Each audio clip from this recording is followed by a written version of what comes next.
Learn the use of na in reported speech in Igbo sentences. Igbo, English. Remember, in reported speech, which simply means the second person repeating the statement made by the first person. Let's see them in sentences. Sentence number 1 says, "Ọ sịrị na ọ na-abịa." Ọ sịrị na ọ na-abịa, meaning he or she said that he is coming. Remember, all here is a pronoun nnochiaha in Igbo that represents he, she in a sentence. Ọ sịrị na ọ na-abịa. You can find out that you were not the first person that said this. You are repeating what this person said by saying ọ sịrị na ọ na-abịa. That is what we mean by reported speech. We are going to use na in this reported speech to make it a meaningful one.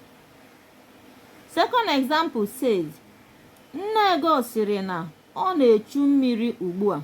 Nne ego sịrị na ọ na-echu mmiri ugbu a, meaning Ego's mother said that she is fetching water now. Remember, here you are repeating or you are reporting what Ego's mother said. You are not the one that said it first.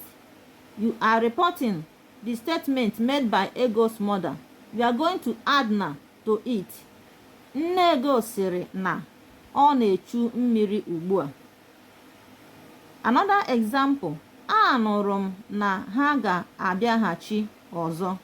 Anụrụ m na ha ga-abịaghachi ọzọ, meaning I heard that they will come again. Remember here, they did not inform you. Someone told you what they said. Then you are reporting the statement by saying anụrụ m na ha ga-abịaghachi ọzọ, meaning I heard that they will come again. Unu sịrị na nwa ahụ bere akwa. Unu sịrị na nwa ahụ bere akwa, meaning you people said that baby cried.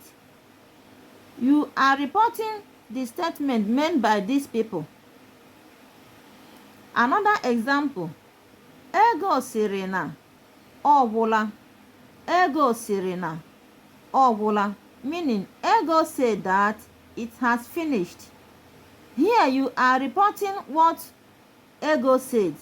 You are reporting the statement made by Ego as a second person by saying Ego sịrị. Ego sịrị, and not you.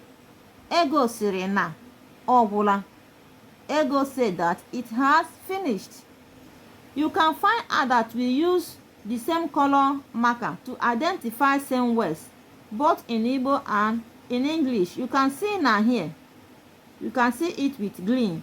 That is that. You can see mmiri, water, is fetching, na-echu, or that is she or he. Like and share our videos. Subscribe to our channel. Follow us for more. Bye.